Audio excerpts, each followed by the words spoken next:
Hi ಒಂದು friends, ಪೇಟಿ welcome ಫುಲ್ ಬ್ಯಾಕ್ ಟು ಮೈ ಮಾವಿನ ಚಾನಲ್. ಹಣ್ಣಿದೆ. ಇದು ನೋಡಿ, ಇವತ್ತು ಜಸ್ಟ್ ತಂದಿರೋದು. ಇದು ಸೀಸನ್ನಿನ ಮೊದಲ ಮಾವಿನ ಹಣ್ಣು. ಈಗ ನಮ್ಮ 3 ದಿನ ಮನೇಲಿ ಆಯಿತು, ಆಲ್ರೆಡಿ ತಂದು ಖಾಲಿ 3 ದಿನ ಆಗಿದೆ. ಇದೆ ಆಲ್ರೆಡಿ. ತಂದಿದ್ದು ಭಾನುವಾರ ನೋಡಿ, ತಂದಿದ್ದು ಫುಲ್ ಇದ್ದಿದ್ದು. ಕೇಸರ್ ಮ್ಯಾಂಗೋ. ನಮಗೆ ಕೇಸರ್ ಮ್ಯಾಂಗೋ ತುಂಬ ಇಷ್ಟ. ಆಫೂಸು ಇಲ್ಲ ಕೇಸರ್ ಮ್ಯಾಂಗೋ ಜಾಸ್ತಿ ನಮ್ಮಲ್ಲಿ ತರೋದು ಕೇಸರು. ಎಷ್ಟು ಚೆನ್ನಾಗಿದೆ ಗೊತ್ತಾ, ತುಂಬಾ ಕಲರ್, ತುಂಬ ಅಂದರೆ ತುಂಬ ಕಲರ್ಫುಲ್, ತುಂಬ ಟೇಸ್ಟಿ, ಸಿಹಿ ಅಂದರೆ ಅಂತೂ ಅದ್ಭುತ ಸಿಹಿ. ನಮ್ಮನೇಲಿ ಏಪ್ರಿಲಲ್ಲಿ ಯಾವತ್ತೂ ನಾವು ಮಾವಿನ ಹಣ್ಣು ತರಲ್ಲ. ಮೊದಲು ಈ ಒಂದು 10-15 ವರ್ಷದ ಹಿಂದೆ ಏಪ್ರಿಲಲ್ಲಿ ತರ್ತಿದ್ವಿ. ಬಟ್ ಈಗ ಏಪ್ರಿಲಲ್ಲಿ ತರೋದನ್ನು ಬಿಟ್ಟಿದ್ದೀವಿ. ಅಂದರೆ ತರಲ್ಲ, ಈಗ ಭಾಳ ವರ್ಷ ಆಯ್ತು. ಯಾಕೆಂತಂದರೆ ನಾವು ಏನಿದ್ರು ಮೇ ತಿಂಗಳಲ್ಲೇ ತರೋದು. ಏಪ್ರಿಲಲ್ಲಿ ಯಾಕೆ ತರಲ್ಲ ಗೊತ್ತಾ? ಒಂದು ಸರಿ ನೋಡಿ, ತಿಂದು ತೋರಿಸ್ತೀನಿ ಸ್ವಲ್ಪ.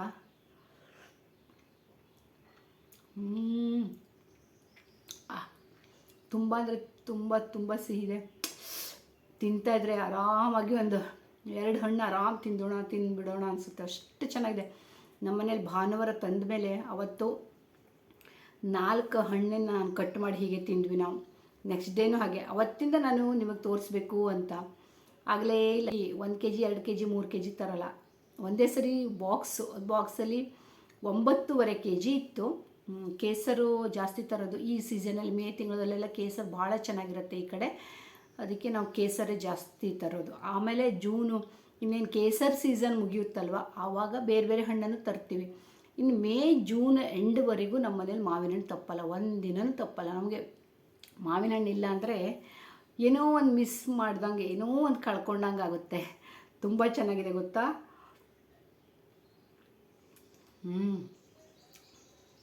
ಸೂಪರು, ಸ್ವಲ್ಪನೂ ಹುಳಿ ಇರಲ್ಲ.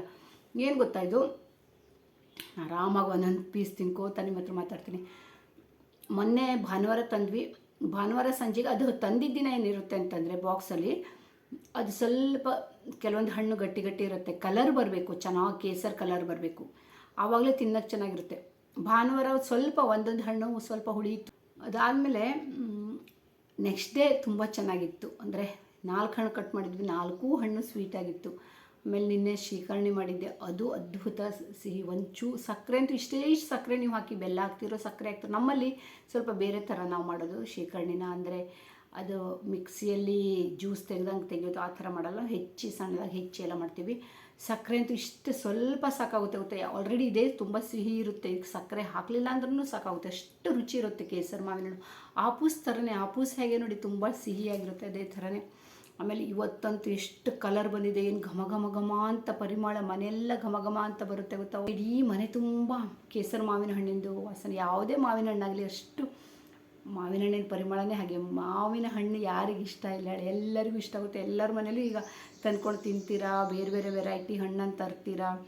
ಯಾರಿಗೆ ಮಾವಿನ ಹಣ್ಣು ಇಷ್ಟ ಇಲ್ಲ ಹೇಳಿ? ಒಬ್ಬರಾದರೂ ಇದ್ದೀರಾ ಹೇಳಿ? ಒಬ್ಬರು ಇಲ್ಲ. ಮಾವಿನ ಹಣ್ಣು ಇಷ್ಟ ಆಗದೆ ಇದ್ದವ್ರು ಖಂಡಿತ ಇಲ್ಲ. ಒಬ್ಬರು ಕಡಿಮೆ ತಿನ್ಬೋದು, ಜಾಸ್ತಿ ತಿನ್ಬೋದು, ಅದು ಬೇರೆ ಮಾತು. ಆದರೆ ಪ್ರತಿಯೊಬ್ಬರ ಮನೆಯಲ್ಲೂ ಮಾವಿನ ಹಣ್ಣು ತಿಂದೇ ತಿಂತಾರೆ ಅಲ್ವಾ. ಏಪ್ರಿಲಲ್ಲಿ ಯಾಕೆ ತರಲ್ಲ ಗೊತ್ತಾ? ಅದು ತುಂಬ ಎಳೆದಾಗಿರುತ್ತೆ ಹಣ್ಣು. ಒಂದು ನಿಮಿಷ. ಎಳೆ ಹಣ್ಣಾಗಿರುತ್ತೆ ಅದು, ಒಳಗಡೆ ಗೊರಟೆನೂ ಆಗಿರಲ್ಲ. ನಾವು ಮೊದಲೆಲ್ಲ ಭಾಳ ವರ್ಷದಿಂದ ತರ್ತಿದ್ವಿ. ಅದು ಏನಾಗ್ತಿತ್ತು ಅಂತಂದರೆ, ಆ ಹಣ್ಣು ಚೆನ್ನಾಗಿ ಹಣ್ಣಾಗಿರಲ್ಲ, ಮೇಲ್ಗಡೆಯಿಂದ ಹಣ್ಣಾಗಿರುತ್ತೆ, ಅದು ಔಷಧಿ ಹೊಡೆದು ಅಷ್ಟು ಎಳೆ ಇದನ್ನೇ ತೆಗೆದು ಮರದಿಂದ ಅದು ಇದು ಮಾಡ್ತಾರೆ, ಹಣ್ಣು ಮಾಡ್ತಾರಲ್ವ. ಆದರೆ ಮೇದಲ್ಲಿ ಸ್ವಲ್ಪ ಮಾವಿನಕಾಯಿ ಬೆಳೆಯುತ್ತೆ. ಔಷಧಿ ಹೊಡಿತಾರೆ, ಇಲ್ಲ ಅಂತಿಲ್ಲ, ನಾನು ಔಷಧಿ ಹೊಡೆಯಲ್ಲ ಮೇ ತಿಂಗಳಲ್ಲಿ ಅಂತ ಇತ್ತಂದರೆ ಅಂತಲ್ಲ. ಆದರೆ ಈ ತಿಂಗಳಲ್ಲಿ ಸ್ವಲ್ಪ ಬೆಳೆಯುವಂಥ ಕಾಯಿ ಸಿಗುತ್ತೆ. ಸ್ವಲ್ಪ ನಾವು ಹಸಿರಾಗಿರುವಂಥ ತಂದುಬಿಟ್ರೆ ಅದೊಂದು 3-4 ದಿವಸದಲ್ಲಿ ಮನೆಯಲ್ಲೇ ಹಣ್ಣಾಗುತ್ತೆ, ಅದು ಇನ್ನೂ ಚೆನ್ನಾಗಿರುತ್ತೆ. ಹಾಗಾಗಿ ನಾವು ಮೇದಲ್ಲೇ ಜಾಸ್ತಿ ತರೋದು. ಮತ್ತು ಇನ್ನೊಂದಂದರೆ, ನಾವು ಏಪ್ರಿಲಲ್ಲಿ ಮೊದಲೆಲ್ಲ ತಂದು ಹುಳಿ ನೋಡೋಕೆ ಹಣ್ಣಾಗಿರುತ್ತೆ, ಒಳಗಡೆ ಕಟ್ ಮಾಡಿದ್ರೆ ಹುಳಿ ಗೊರಟೆ ಇಷ್ಟೇ ಸಣ್ಣ, ಕೆಟ್ಟ ಹುಳಿಯೆಲ್ಲ ಇರುತ್ತೆ ಅದು. ಮತ್ತು ಈ ಕೇಸರೆಲ್ಲ ಬರೋದು ಹೇಗೆ ಗೊತ್ತಾ? ಏಪ್ರಿಲ್ ಎಂಡ್ ಅಥವಾ ಮೇ ಈ ತಿಂಗಳಲ್ಲೇ ಜಾಸ್ತಿ ಅದರದ್ದು ಸೀಸನ್ನು ಕಾಣೋದು. ಪ್ರತಿಯೊಂದು ಊರಲ್ಲೂ ಹಾಗೆ ಅಲ್ವಾ ಇದು ಅಂತ. ನಾವಿರೋ ಕಡೆ ಅಂತಲ್ಲ, ಆಲ್ಮೋಸ್ಟ್ ನಮ್ಮ ಇಂಡಿಯಾದಲ್ಲಿ ಎಲ್ಲಿ ನೋಡಿದ್ರು ಮಾವಿನ ಹಣ್ಣಿಗೆ ಸೀಸನು. ಎಲ್ಲರೂ ಮನೆಯಲ್ಲೂ ತರ್ತಾರೆ, ತಿಂತಾರೆ, ಎಲ್ಲರಿಗೂ ಇಷ್ಟ. ಮಾವಿನ ಹಣ್ಣು ಇಷ್ಟ ಆಗದೆ ಇದ್ದವರು ಎಲ್ಲೋ 1000ಕ್ಕೆ ಒಬ್ಬರು ಇದ್ದಾರೋ ಇಲ್ಲೋ. ಅದಕ್ಕೆ ಅಲ್ವಾ ಮಾವಿನ ಹಣ್ಣು ಅಂದರೆ ಹಣ್ಣುಗಳ ರಾಜ್ಯ ಅಂತ ಹೇಳೋದು. ಮಾವಿನ ಹಣ್ಣು ಯಾರಿಗೆ ಇಷ್ಟ ಆಗಲ್ಲ ಹೇಳಿ?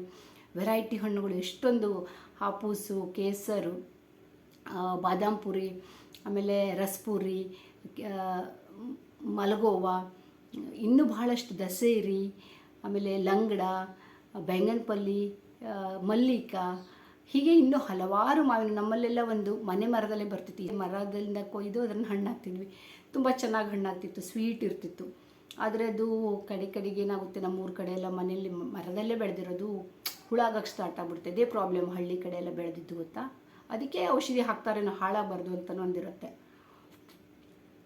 ಆಮೇಲೆ ಇನ್ನೊಂದು ಹೇಳ್ತೀನಿ, ಮಾವಿನ ಹಣ್ಣು ನಮ್ಮಲ್ಲಿ ಇನ್ನೂ ಜೂನ್ ಎಂಡ್ ತನಕ, ಜುಲೈ ಫಸ್ಟ್ ಇಲ್ಲಿ ಗುಜರಾತ್ ಕಡೆ ಎಲ್ಲ ಹೆಂಗೆ ಅಂದರೆ ಮಳೆಗಾಲ ಇಲ್ಲೆಲ್ಲ ಬೇಗ ಬರಲ್ಲ ನೋಡಿ ಅಂತಾರೆ. ನಮ್ಮಲ್ಲಿ ಕರ್ನಾಟಕದಲ್ಲೆಲ್ಲ ಬೇಗ ಮಳೆ ಬರುತ್ತೆ, ಮಳೆಗಾಲ ಸ್ಟಾರ್ಟ್ ಆದಮೇಲೆ ಹುಳ ಆಗಿಬಿಡುತ್ತೆ ಮಾವಿನ ಹಣ್ಣಲ್ಲಿ, ಅದಕ್ಕೆ ತಿನ್ನಲ್ಲ ಅಂತ. ನಮಗೆ ಇಲ್ಲಿ ಬೇಗ ಸ್ಟಾರ್ಟ್ ಆಗಲ್ಲ. ಮತ್ತು ಹಣ್ಣಿನ ಸೀಸನ್ ಜೂನ್ ಎಂಡಲ್ಲೆಲ್ಲ ಒಳ್ಳೊಳ್ಳೆ ಹಣ್ಣುಗಳು ಬರೋದು ಜೂನ್ ಎಂಡಲ್ಲಿ ತನಕ ಚೆನ್ನಾಗಿರೋಂಥ ಈ ಲಂಗಡ, ಆಮೇಲೆ ದಸೇರಿ, ಇನ್ನು ನೀಲಮ್ಮ ನಮಗಷ್ಟು ಇಷ್ಟ ಆಗಲ್ಲ, ಲಾಸ್ಟ್ ಸೀಸನ್ನಲ್ಲಿ ನೀಲಮ್ಮ ಇರುತ್ತಂತೆ.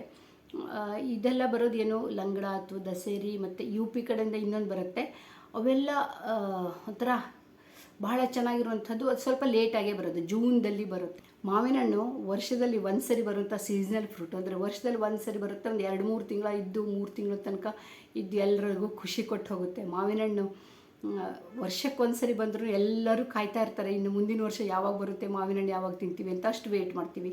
ಹಾಗಾಗಿ ನಾವು ಒಂದು 2-3 ತಿಂಗಳ ಮಾವಿನ ಹಣ್ಣು ತಿಂದು ಎಂಜಾಯ್ ಮಾಡಿಬಿಡ್ತೀವಿ. ಜುಲೈ ಫಸ್ಟ್ ವೀಕ್ವರೆಗೂ, ಮಳೆಗಾಲ ಎಲ್ಲಿ ತನಕ ಸ್ಟಾರ್ಟ್ ಆಗಲ್ಲ ಅಲ್ಲಿವರೆಗೂ ತಿಂದುಬಿಡ್ತೀವಿ. ಎಲ್ಲ ಥರದ ಹಣ್ಣುಗಳನ್ನು ತರೋದು. ಮಾವಿನ ಹಣ್ಣನ್ನು ನಾವು ಯಾವಾಗಲೂ ಹೇಳ್ತಾರೆ, ಒಂದು ಇವತ್ತು ತಂದರೆ ಇವತ್ತೇ ಕಟ್ ಮಾಡಬಾರ್ದು, ಒಂದು ದಿನ ವೇಟ್ ಮಾಡಬೇಕು. ಅಂದರೆ ಇವತ್ತಿನ ಹಣ್ಣನ್ನು ನಾಳೆ ಅಥವಾ ನಾಡಿದ್ದು ಅದು 2 ದಿನ ಇಟ್ಕೊಂಡು ತಿಂದರೆ ತುಂಬ ಚೆನ್ನಾಗಿ ಹಣ್ಣಾಗುತ್ತೆ. ಇವತ್ತು ತಂದಿರೋದನ್ನು ಇವತ್ತೇ ಮಾಡೋದಕ್ಕಿಂತ ನಾಡಿದ್ದು ಅಂದರೆ 2 ದಿನ ಇಡೀ ನೀವು ಅದು ಆಮೇಲೆ ಎಷ್ಟು ಚೆನ್ನಾಗಿ ಹಣ್ಣಾಗುತ್ತಲ್ವ, ಅದು ಘಮ ಘಮ ಘಮ ಅಂತ ಸುವಾಸನೆ ಬರುತ್ತೆ. ಅದನ್ನು ಶೀರ್ಕಣಿ ಮಾಡ್ತಿರೋ, ತಿಂತಿರೋ, ಜ್ಯೂಸ್ ಮಾಡ್ತಿರೋ, ಏನು ಮಾಡಿದ್ರು ಒಂದು ಸ್ವಲ್ಪನೂ ಹುಳಿರಲ್ಲ, ತುಂಬ ಸ್ವೀಟಾಗಿ ಹಣ್ಣಾಗಿರುತ್ತೆ, ತುಂಬ ಸ್ವೀಟಾಗಿರುತ್ತೆ. ಅದು ಆ ಥರನೇ ಮಾಡಬೇಕು. ನಾವು ತಂದಿಟ್ಟು ಕೂಡಲೇ ತಂದಿದ್ದ ದಿನ ಮಾಡಿದರೆ ಅಷ್ಟು ಸ್ವೀಟ್ ಬರಲ್ಲ, ಸ್ವಲ್ಪ 1 ದಿನ 2 ದಿನ ಇಟ್ಟರೆ ಭಾಳ ಚೆನ್ನಾಗಿರುತ್ತೆ. ಇದೊಂದು. ಆಮೇಲೆ ಮಾವಿನ ಹಣ್ಣನ್ನು ನಾವು ನೀರಲ್ಲಿ ಒಂದು ಅರ್ಧ ಗಂಟೆ ನೆನೆಸಿಡ್ಬೇಕಂತೆ. ನೀರಲ್ಲಿ ನೆನೆಸಿಟ್ರೆ ಅದು ಮಾವಿನ ಹಣ್ಣು ಯಾವಾಗಲೂ ಹೀಟು, ಜಾಸ್ತಿ ತಿಂದರೆ ಹೀಟು ಅಂತ ಹೇಳ್ತಾರೆ, ಹೀಟಾಗಿಬಿಡುತ್ತೆ.